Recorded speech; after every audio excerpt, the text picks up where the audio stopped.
My name is Ali Hussainy. I grew up in Southern California and now operate one of the largest sport fishing websites in the world. Just another day at the office? My office, not yours. I'm Rush Maltz. Gotcha, what you seeing?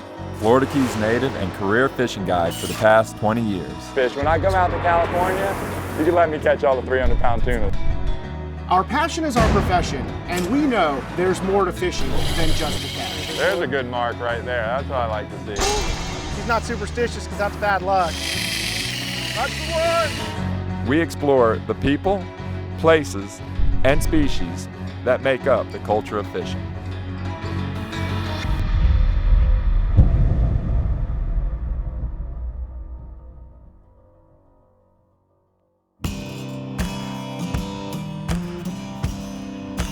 La Paz is a really unique city, not just for Baja, but really for Mexico and fishing towns in general. It's big enough to have everything you need, but small enough to have all the stuff you don't want. Mexico can be very remote, but if that's not what you're looking for, a place like La Paz is totally different. There's everything you could ever want. Rush, I heard you finally got your roosterfish, brother. I did, man. It was awesome. Tell me about it. You know, we were working around the rocks. About a half hour into it, there was a swirl on the bait, zigzagging back and forth, and he inhaled it. On the first day of fishing down here, we set a goal, we accomplished it, we had a little bit of heartbreak, but now it's time to show Rush offshore fishing. Well, this is the roosterfish capital of the world, and it's a perfect time because the roosterfish are bigger and they're more abundant than we've seen in many, many years. So we're gonna head offshore tomorrow, like looking for some Dorado, maybe a side of marlin. Like, I hear things have been pretty good. How's it been the last few days? It's been incredible. This is some of the best fishing we've seen, as I've said before, in decades. I think the fact that last year there was no fishing allowed because of COVID, it kept all the booze cruises off, no scuba diving, no snorkeling, no commercial fishing. I had a blast kind of showing Rush some other ways to catch species that he's wanted to, including a roosterfish, which he'd never caught. Now it's time to get into something a little bit more familiar to him. The Dorado normally this time of year are maybe 5 or 10, 15 pounds at the most. Our average Dorado right now is running 20, 25, 40 pounds. But before we head offshore, I got a little trick up my sleeve from my boy Rush. He loves tacos. And I mean, like, some people love their wives and their kids. That would be here for Rush. Tacos are probably up here. All right, let's get down to business. Are we talking eating tacos? What do you know about the taco business, Rush? I know, I've got a pretty good education now. I got a buddy by the name of Jonathan Roldan. He runs Tail Hunter Charters and Tail Hunter Restaurants down here in La Paz. And when he has people come to town, he puts together what he calls a taco tour. We're going to hit some of the out-of-the-way places. You'll never see them on Google. You won't see them on TripAdvisor. You won't see them on Yelp. I'm excited. I've been starving myself all day for this. Loads everybody up in the van. We all meet at his place, have a couple of beers, and then he takes you to some of the best little hole-in-the-wall taco places that this city has to offer. Oh, look at that. There it is. This is true excitement right here. Look at Rush's face. He knows what comes off that wheel.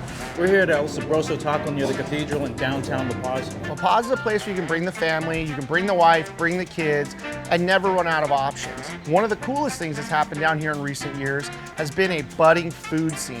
And this is the #1 place that a lot of us think here in La Paz as far as El Pastor.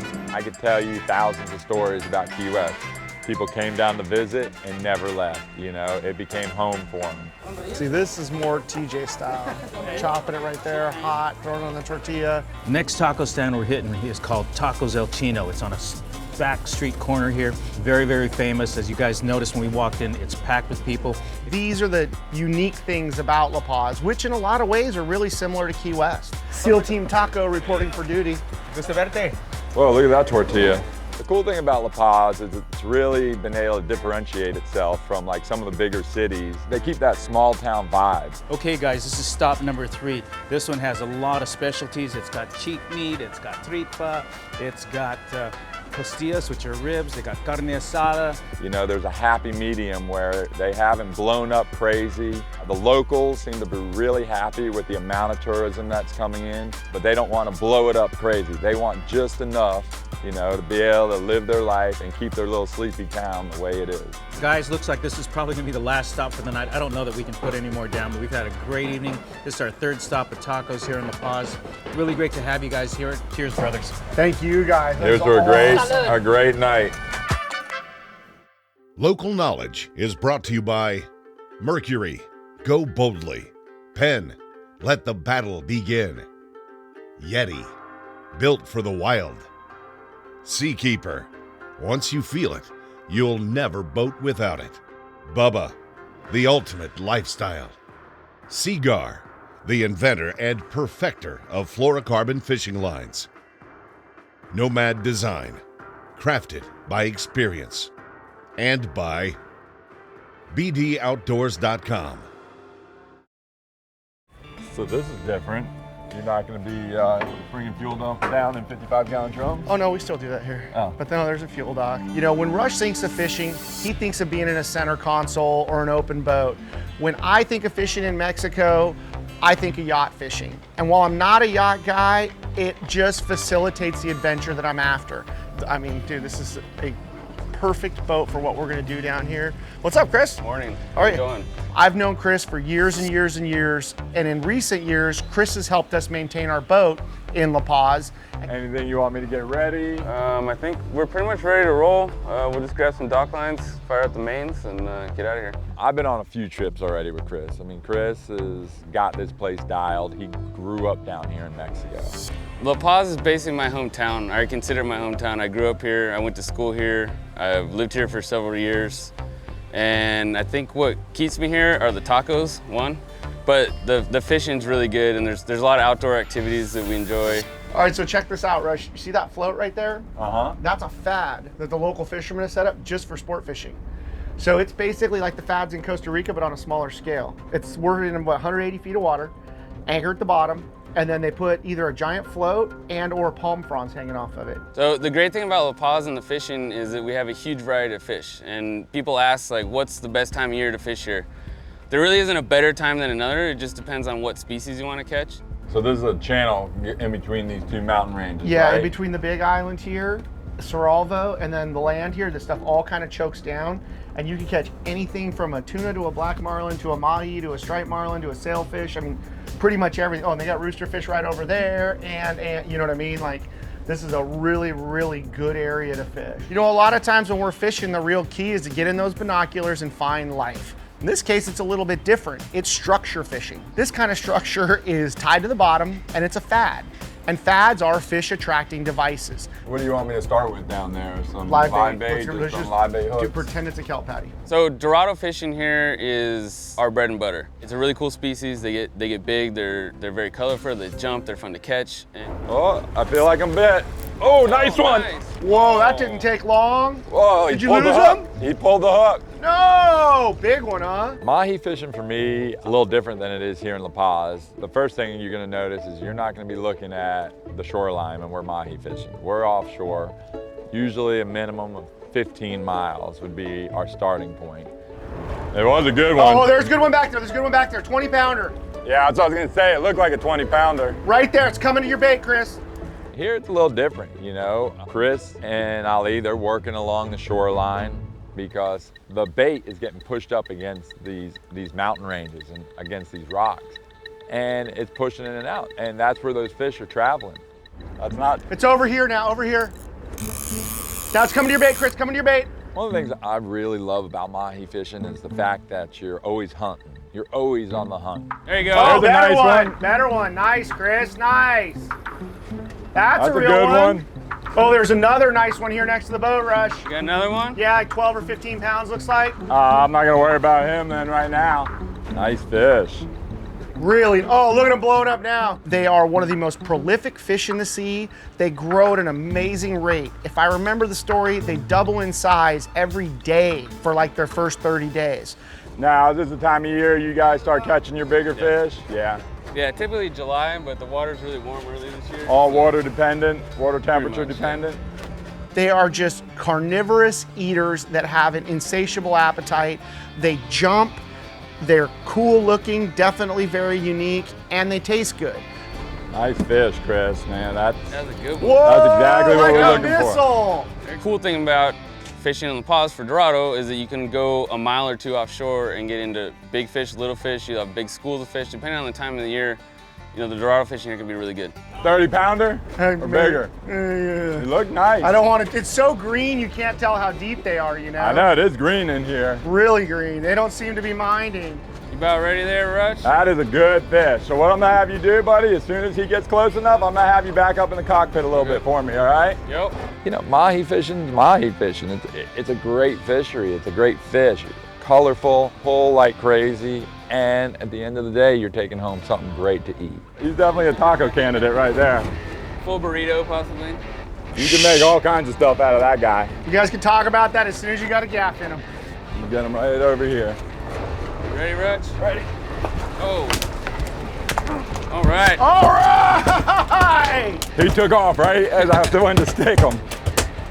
I mean, gaff in the head, gaff in the butt. Hey, long as whatever, it's it's in the As boat. long as it's in the boat. Nice work, Chris. Dude, Nice fish. that is a gem. We haven't been seeing fish like this down here for a few years. Really? Look at that. Look at Look that. at that. Look at those colors. Oh, Beautiful fish. sweet. Look like the size of a house compared to those other ones, huh? One of the things that Rush always says when we're in the Keys is that, hey, you never know, a sailfish might swim up. The entire crew wants to punch him in the face every time he says that because it never happens. Here comes a decent one right at the back of the boat. See him right behind us? Oh yeah. Oh, nice sailfish. sailfish. Go, go, go. Okay. For the LK group, there's an ongoing joke. A lot of times when we're fishing in the Keys and you're tuna fishing or you're just fishing on the edge of the reef and you're throwing those live pilchards out there, anything can swim up. There's a possibility a sailfish might swim up. Well, obviously, that's the case in a lot of places. Do you know how to handle these? I've handled one or two. If you don't believe in Murphy's Law, you're probably not a fisherman. It happens to us time and time again. You know, you go out and you are looking for mice and you end up hooking an elephant. Was it chasing the sardines around? Chasing the sardines. There's a couple Dorado in there. It looks like it's starting to heat up. Or you're looking for an elephant and you hook a mouse. But usually the second one you can deal with a lot easier than when you have a very large 125, 130 pound sailfish swim up and eat a tiny hook with a tiny bait that was waiting for a Dorado. He ran straight at the boat there. That was a big one, huh? Yeah, Nice big sail. old We sail. get big sails here. Call him to keep up with him. I got 50-pound leader. I don't want to. I'm not going to horse him at all. Okay. The first challenge in anything like that is getting the fish to eat. Now there's a whole nother set of challenges. The rod, the reel, and mostly the leader the fish is on isn't quite what you're gonna wanna hook that fish on. Yeah, 50-pound leader with that. It's a little sketchy. sketchy. Now, do you catch big sails here, Chris? Or are they medium size? No, we get big sails. Big ones, right? The big Pacifics? Yeah, we don't have a whole lot of them. I mean, you get runs of them where you get multiples, but usually they're big fish. Once Chris hooked that sailfish, his experience dictated how we were gonna fight that fish. Chris runs trips out of Mag Bay for striped marlin. And because striped marlin are so sought after by fly anglers, Chris understands a completely different way to catch these fish than I do. Oh, look at him go, look at him go. Look at that! Look at that! That is a big sail. Look at that with the mountains in the background. That's not something you see every day in Florida. Look at that. I have zero experience with it whatsoever. I'm always looking to learn. And Chris basically coached me through the process for driving the boat on this fish. Starting to get some back now. He's just hanging there, he's not. He's too heavy to move. In this case, using such a light leader and small hook kind of made this like fly fishing without the fly. And Chris was kind of coaching me through where he wanted the boat and how he wanted to set up and not apply a lot of drag. Oh, look at that. Look at that.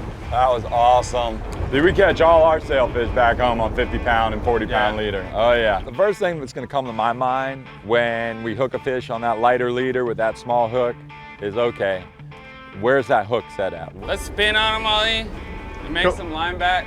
Okay. I'm gonna do super light drag, let him fight that bow in the line. If it's in the corner of the mouth, your chances are a lot better. If that hook's down deep and that leader is chafing, well, your chances just went down by at least 50%. Slow and steady, Rush. Slow and steady, Yeah, I'm you all can probably about it. back down on him now. What am I gonna do about it? at least try and get a visual on where the hook is. When he's jumping, whenever I could see that fish, I want to try and look right down the line to where that hook might be. He's got to be getting tired now, a little bit. There you go. Perfect. You want forward, Chris? You want to hold Just him? stay right there. But get ready to go this way in the wind. The wind's gonna pull us off and I can't fight him in the wind. Fishing, angling, it's a game of angles. You're constantly trying to change your angle to get that fish to do something different. Here he is, right here. Right there, Rutch. This wasn't Chris's first rodeo. Chris is a great angler, great fisherman. You know, he knew exactly what needed to be done. Slow, slow. Keep going. I'm gonna have to get in that corner there in a second. I got the leader. Oh, I got him. You got it. Nice. Oh my God. He fought the fish like a pro, and it was a long time, but he didn't get impatient at all, and the end result was the end result. How's that feel, Rush? Oh, great, great. Just like a Florida sail. What a donkey, dude. Big sail. Golly. Hey, he gave you all you wanted on that 50-pound leader. That was awesome. That light rod. Look at that thing. Look at the stripes on it. It's really, really pretty. 100, 125? I think so, yeah. There's not a lot of days when you get to cheat Murphy's Law, but when you can put the pieces together and successfully land a fish on the wrong gear, it's a lot of fun and it's a challenge. All right. Good job, Rush. Yeah, let's not do that again, huh, Chris?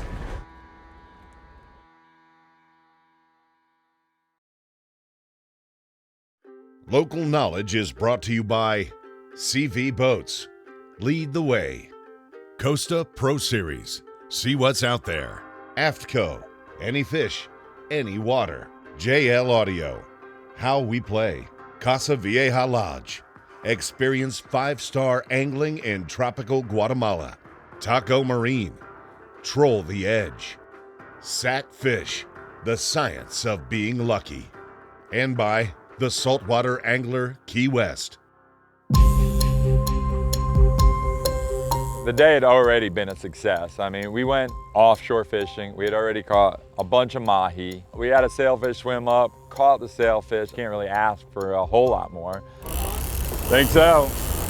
Is it a marlin, Chris? Yeah. Being here in Mexico, being here in La Paz, it offers a little bit more. And this time of year down here, you have opportunities to catch marlin, especially striped marlin. Coming up. Might get to wire a fish for you for once. About time, right? You know, while our mission for today was Dorado, I was hopeful that if we finished up early, we could go chase another one of my favorite fish, the striped marlin. Came in on that squid chain, huh? Yep. Look at them all lit up back there. Where was the last place we got into stripies, Holly? Mag, TV probably, or right? Mag? Ah, Mag, right? We went to Mag. Yeah. Yeah. I feel like every time we come to Baja, I'm expounding the virtues of the remoteness and getting away and not seeing any people, because that's what gets me fired up. They're so cool, man. Hey, all right, you got a big remora on them, doesn't he? You know, and I feel like everybody else's idea of Baja, especially if you're not from Southern California, is one place, Cabo. That's not my speed.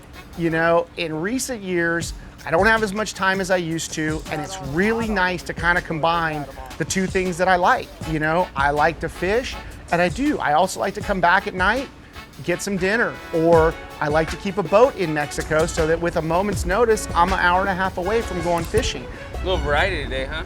Hey, what a day, huh? Awesome. Some on the troll, some on the bait. And mix it up a little bit. Look at that. About it right there, buddy. Yeah. One of the things that I really enjoyed, and I always enjoy my time, is spending it with Chris.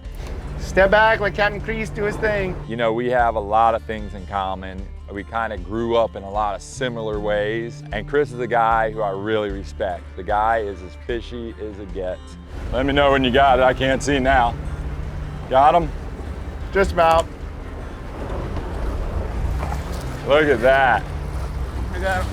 Nice work, Chris. Nice work. Sam, look at the remoras on that thing. So You got cool. 2 or 3? Was that a big one on the side of him? 2, big When you white said that, I ones. thought I saw it, but then it wasn't there when I He looked switched in. sides. Oh, you're probably right. You're probably right.